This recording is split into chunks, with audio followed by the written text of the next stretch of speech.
Swayam Prabha. Digital India. Educated India.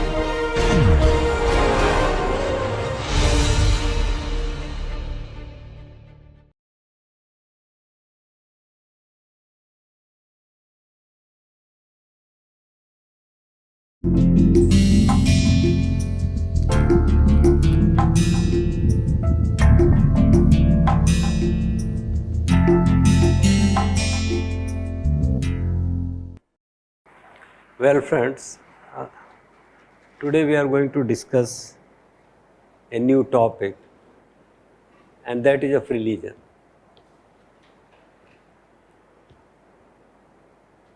Let me tell you that what we have discussed so far,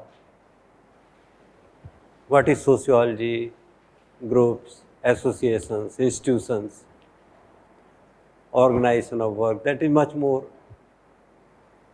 elementary, formal, conceptual, and many of those concepts did not apply, or you did not see their utility in applying them to real life situations. But now onwards our lectures will be much more interesting, because we are going to discuss issues like religion, deviance, social stratification, social change, and at the end of the course, one or two lectures on theory. We are always applying theories to some or other fact, but it will be a good idea to recapitulate and to have a more general and more formal discussion on theories. When you open a textbook of sociology, Gisbert, Giddens, Haralambous, or any other book, it starts with defining what is religion. Then it goes to discussion of types of religion. Then it discusses theories of religion, sociological theories of religion. And this discussion is often followed by discussion of sects, denominations, secularization, relationship between religion and society, religion as an instrument or agency of social control, and relationship between religion and morality. I think when you read the books, then you can easily understand what they are. I will also cover all of them. But I thought that let me link religion to what we discussed in the previous lecture, work. And let me first discuss a particular type of interpretation of religion. It's not that I personally subscribe to that view, and I am not advising you also to follow that theory, that interpretation, understanding of religion. We will have other understandings of religion subsequently, and I will also define what religion is. Discussion of religion is a sensitive matter, because religious sentiments, religious feelings, faith are the closest things to us. Most of us believe in some or other religion or something similar to religion. Any mention of or any critical understanding of religion can hurt our sentiments. But then I will only tell you that sociologists have their own point of view, but these lectures in sociology of religion are not meant to hurt anybody's sentiment. And sociologists certainly are not interested in knowing God.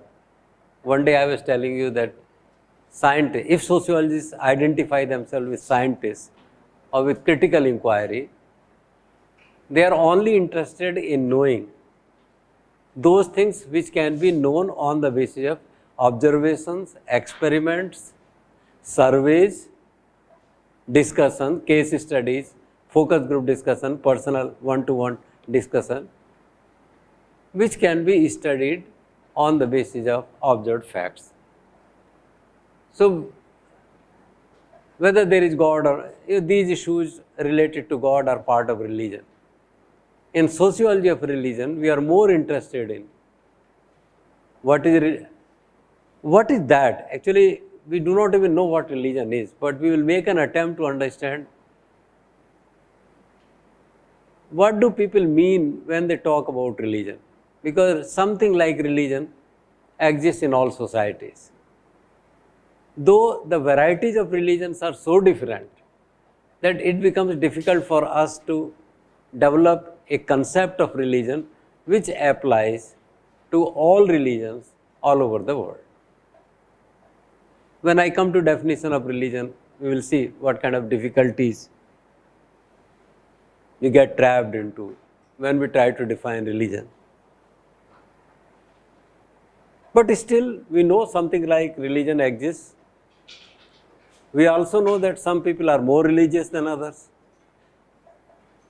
In some societies, more people are religious than in others. Percentage of people who identify with religion or who have high degree of religiosity is subject to change. When society changes, when economic institutions, political institutions, family, social organization of work, when affluence, degree of affluence, when education, when general belief systems change, religions also change. So, religion is a fact of society. To follow Emile Durkheim, religion is a social fact which can be explained or need to be explained in terms of other facts of society. Sociologists are not authorized to say whether Hinduism or Christianity or Islam are right or wrong, scientific or unscientific, or have a critical perspective on any specific religion. But they are interested in relating religiosity, religiousness, percentage of people believing in religion to other facts of society. I thought that in place of directly coming to the issue of religion, I must illustrate the relationship between work and religion. And just before coming to class, although I had planned some other way, but just before coming to class, I thought that this can be a better way to begin today, because this will link the topic of religion to something unrelated, work. We discussed work for 2-3 hours, and now we will try to link work to religion. In this respect, although I believe that I am trying to say something general and something which will be acceptable to most of you, but hidden somewhere in this argument are the ideas of Karl Marx. So, I will not be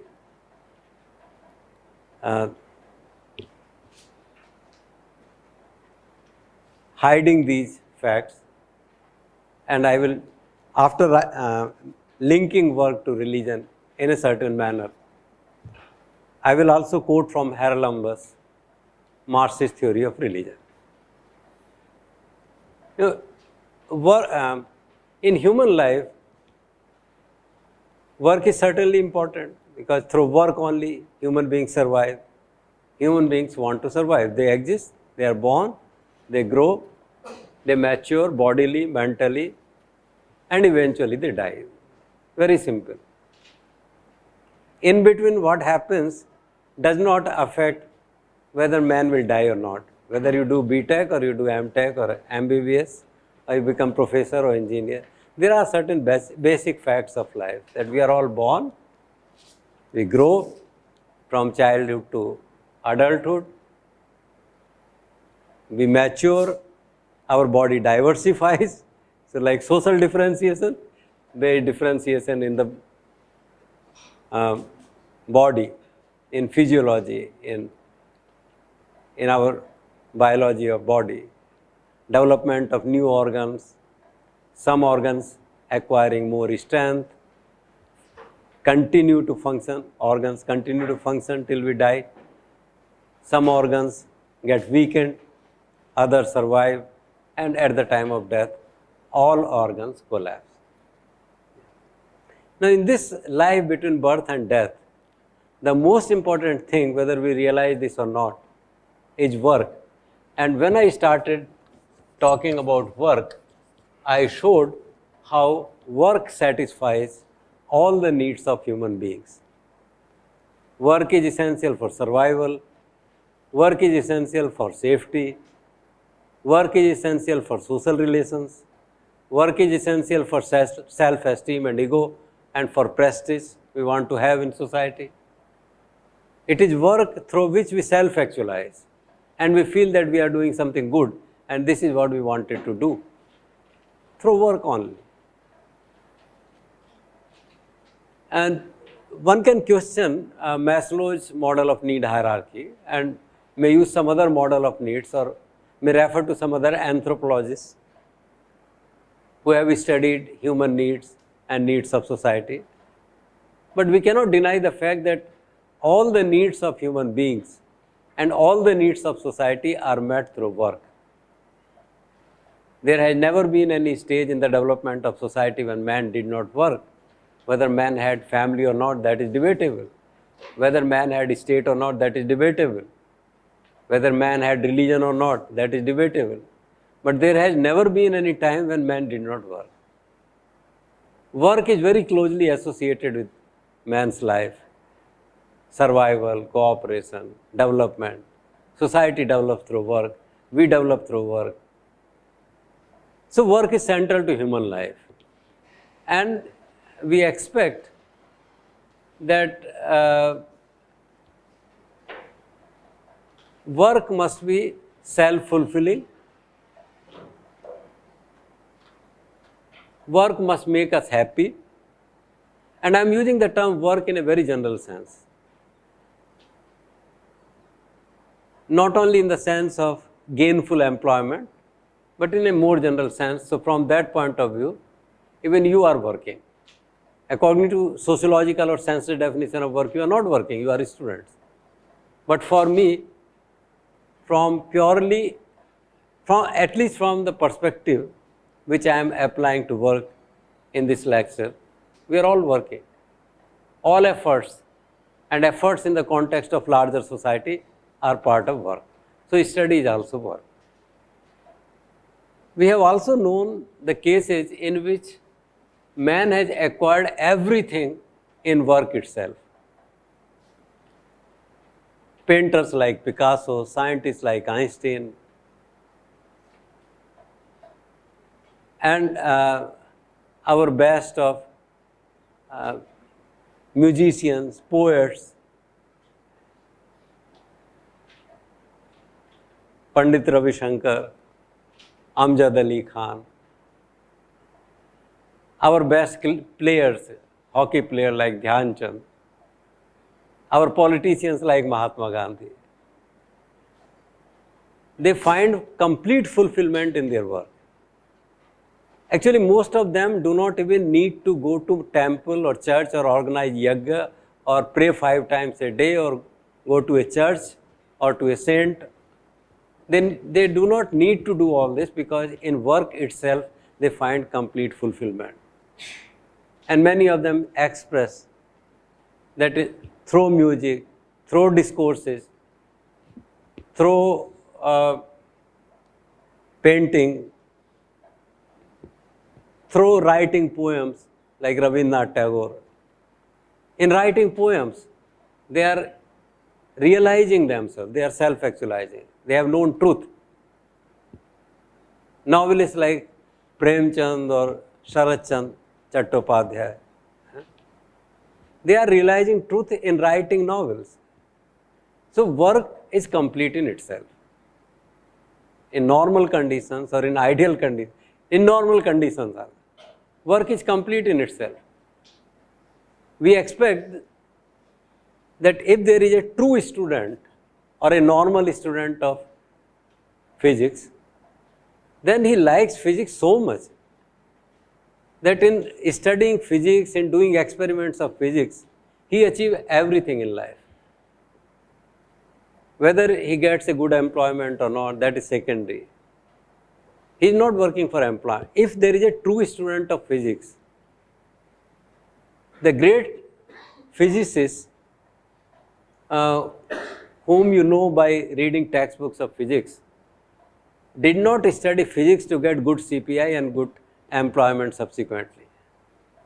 They were like saints, fakirs. They achieved everything. When Galileo or Archimedes or Newton, when these people discovered something, they found something new, they found what they understood as truth, they reached the same stage which Buddha reached after finding Nirvana. This is work. Normally, because work is central to human beings, and it is expected that man finds everything, including the highest order of satisfaction in work. So before coming to class just now, I wrote some points that what do we expect from work? And work includes everything, all the social actions done in a social context, and that includes even education. So our expectation is that we must find fulfillment.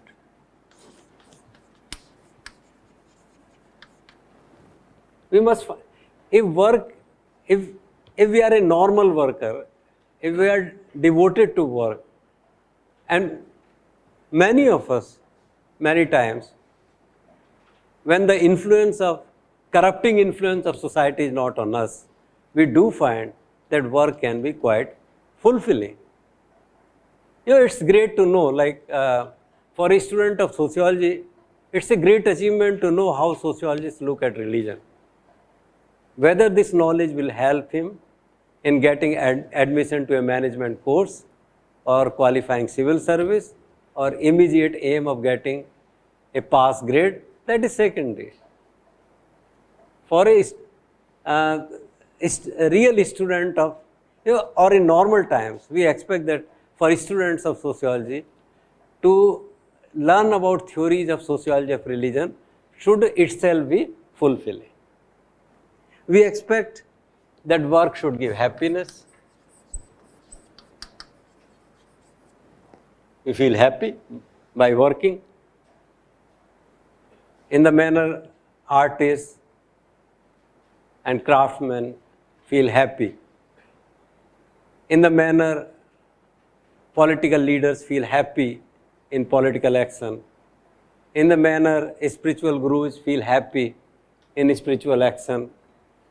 In the manner economists feel happy by developing a new theory of economics. Work should give us happiness. It is through work that we learn to cooperate. In work, we learn to cooperate. We meet so many other persons, so many other workers. So when you are doing sociology, you are meeting 100 other students, and you are learning to cooperate. You tend to develop bonds with a large number of other people involved in that work. And these bondages themselves can be quite self-fulfilling. These bondages will continue even when you are not studying sociology. Bondages, cooperation, you learn to cooperate collectively. That work, you engage in work as an individual, but you find that work is collective. And through work, you as an individual and you along with others as society are trying to reach a higher goal. cooperation. In work, you get all other things, you feel secure, you get certain rewards for labor, efforts made. Through work, you seek participation in larger society.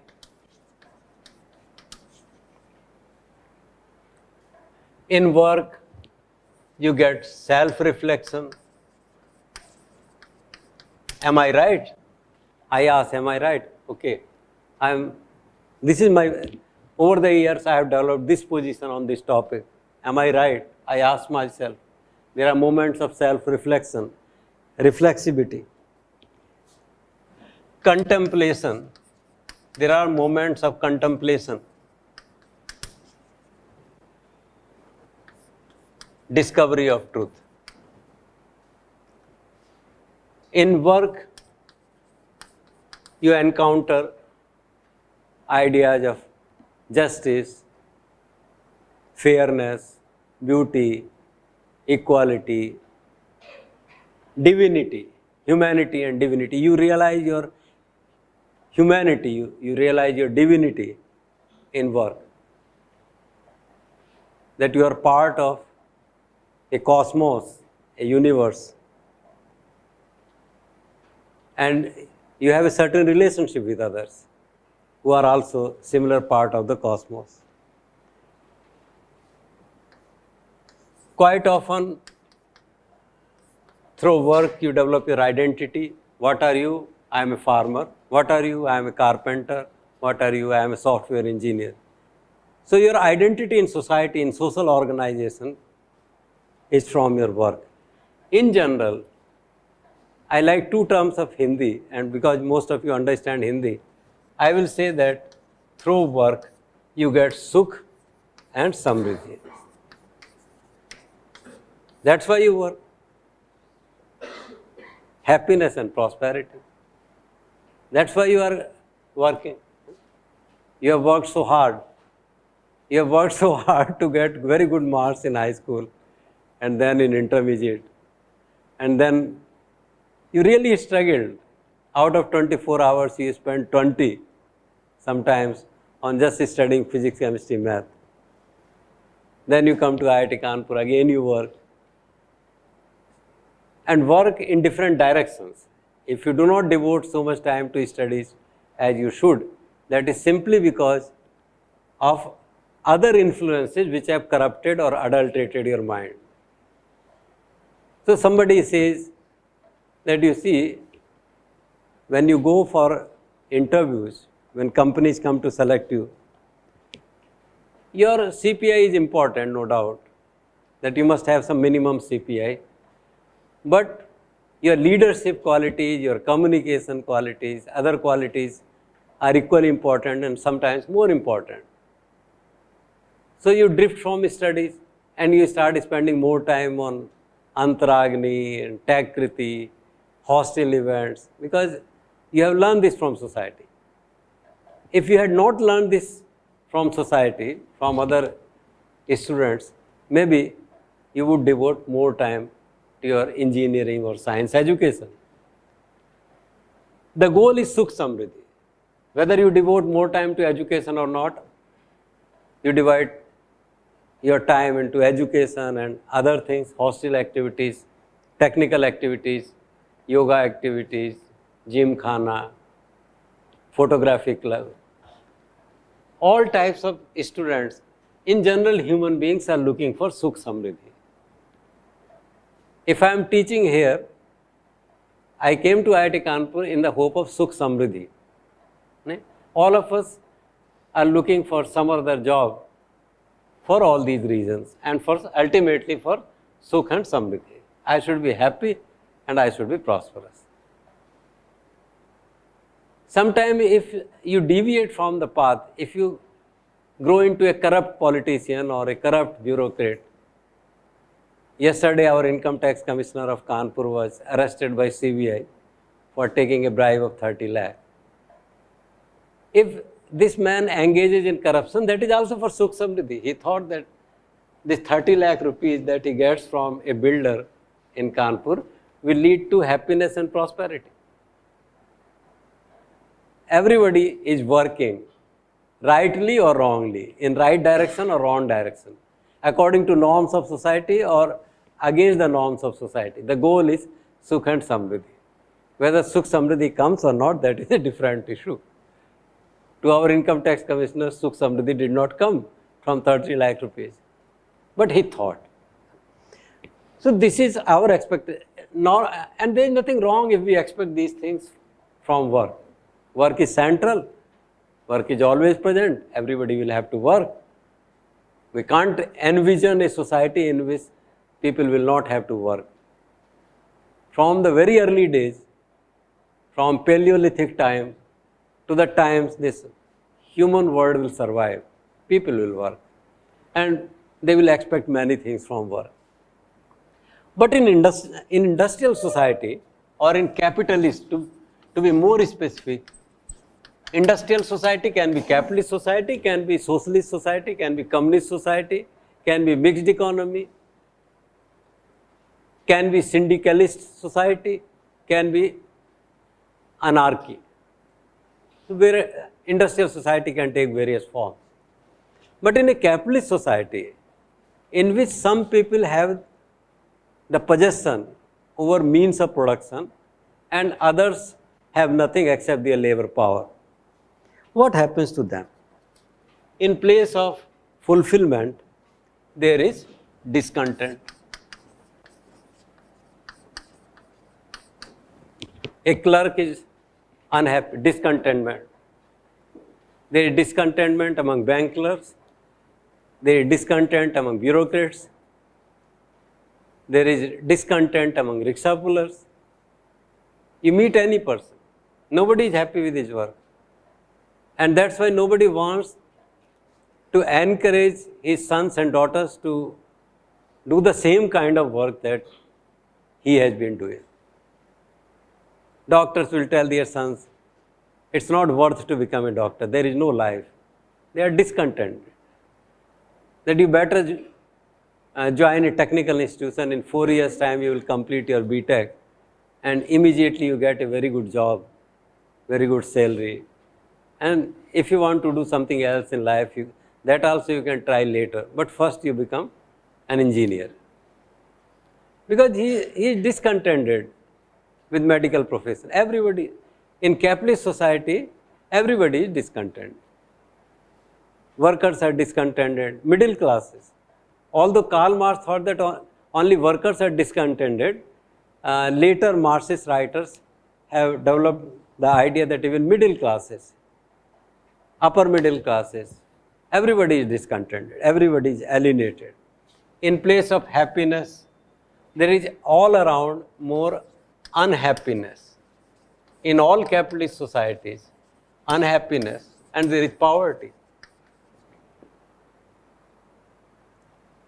In place of cooperation, normally we expect that there should be a cooperation between those who are doing the same kind of work. They can share their experience, they can learn from each other, they can provide motivation to each other, they can help in maintaining their moral commitment, loyalty. But instead of that, in place of cooperation, you find conflict. Conflict, competition, unhealthy competition, loneliness.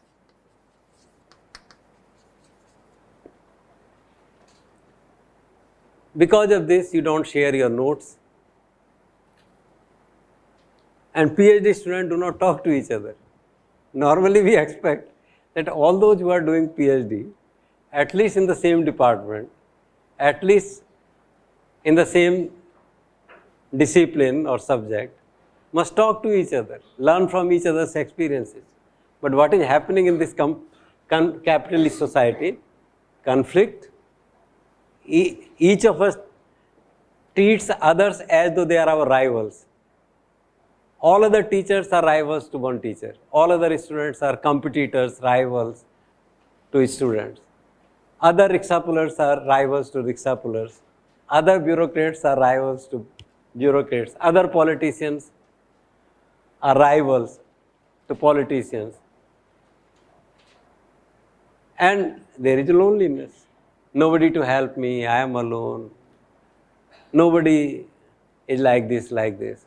Only I think about such issues. Then in place of security, we have insecurity. In capitalist society, we are insecure. There is always a threat of unemployment.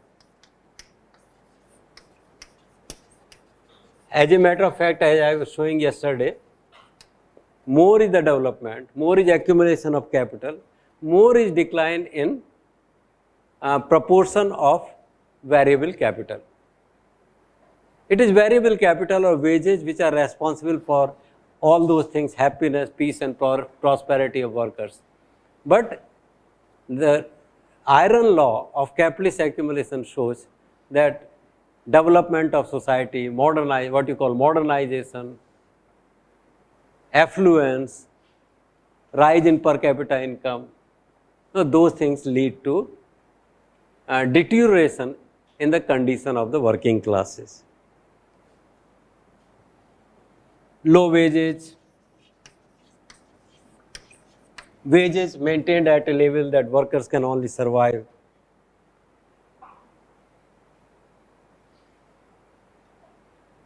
Karl Marx, with regard to work, this is a very important point that Karl Marx explains why wages remain low. Wages remain low for a number of reasons. One, that there are certain industries which survive on low wages.